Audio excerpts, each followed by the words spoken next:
Setiap tanggal 28 Oktober, seluruh rakyat Indonesia merayakan Hari Sumpah Pemuda. Selengkapnya dalam Today's History.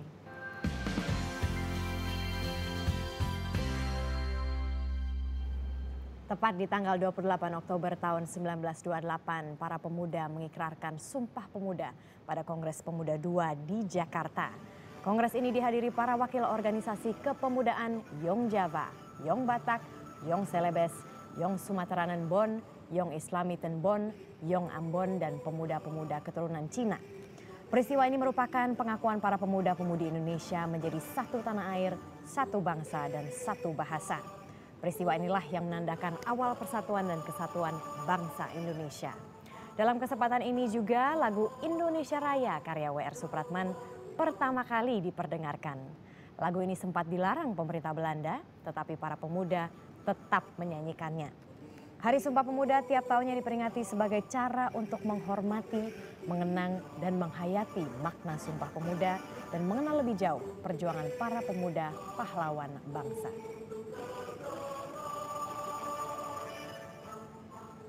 Makna Sumpah Pemuda. Bagi Shanas apa?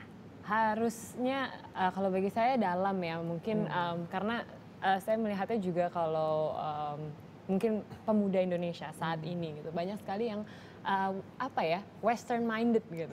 Kita tuh selalu berkiblat ke arah barat dan kadang-kadang pesimistik melihat bangsa Indonesia gitu. Maksudnya? Secara keseluruhan melihat kadang tuh ada gumaman yang banyak mungkin di sosial media ya. Paling mungkin kita lihat. Contohnya mungkin kayak kadang-kadang banyak sekali penganalogian yang ini hanya terjadi di Indonesia gitu. Misalnya sesuatu yang pesimistik dan perbandingannya kadang-kadang sama di luar negeri kan. Tapi kemudian kembali lagi kalau misalnya kita menjadi salah satu orang, apalagi pemuda di sini, salah satu orang yang menyebarkan hal-hal seperti ini. Hanya di Indonesia saja nih seperti ini gitu.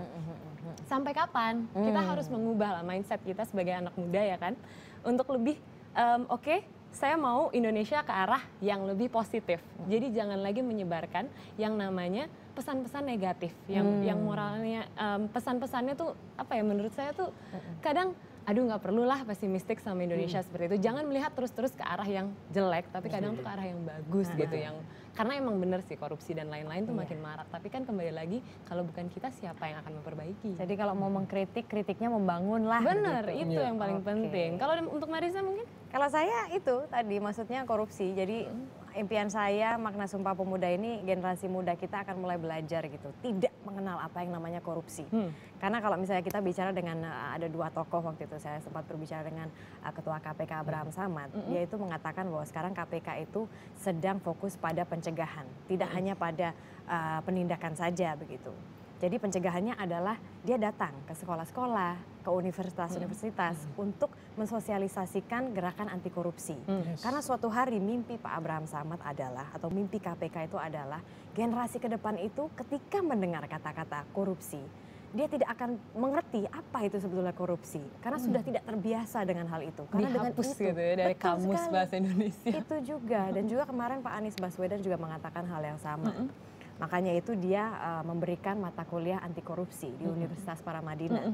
Tujuannya adalah itu, untuk menciptakan anak-anak muda yang tidak korupsi dan tidak mengenal korupsi, sehingga ketika korupsi itu tidak ada di Indonesia, maka saat itulah Indonesia baru bisa maju.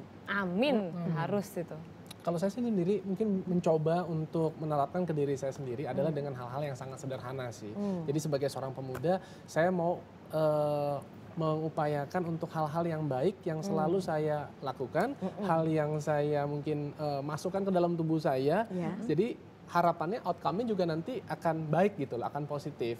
Seperti kayak menjalani gaya hidup sehat, saya makan makanan yang sehat, mengikuti aktivitas-aktivitas yang sehat, melakukan pekerjaan-pekerjaan juga yang sehat, yang menginspirasi dari banyak orang dengan berita-berita juga yang sangat positif. Harapannya dengan saya bisa lakukan itu, saya bisa memberikan satu kontribusi juga kepada banyak orang, terutama memang untuk diri saya sendiri. Beda loh Mar, pada saat sekarang dulu mungkin gini, kalau bicara mengenai pekerjaan, kita kan memang banyak sekali mendapatkan kesempatan untuk bisa bekerja ini dan itu. Tapi pada saat kita di sini sudah memiliki satu keyakinan atau kemantapan atau prinsip ingin memilih pekerjaan yang terbaik dalam kehidupan kita, gitu loh. Di situ pula kita akhirnya timbul satu kebijaksanaan untuk akhirnya bisa menyikapi dengan berbagai hal juga lebih positif lagi. Tadi nggak pesimis yang seperti Syahnas bilang. Saya banyak sekali belajar pada saat saya terbiasa berhimpun atau berkomunitas dengan orang-orang yang positif seperti kayak di kantor kita ini. Jadi penting loh untuk kita bisa menentukan itu. Betul, karena positif itu bisa menyebar. Kalau misalnya kita negatif pasti bawaan orang lain juga nggak nyaman gitu kan. Energinya kelihatan. Energinya. Nah sekarang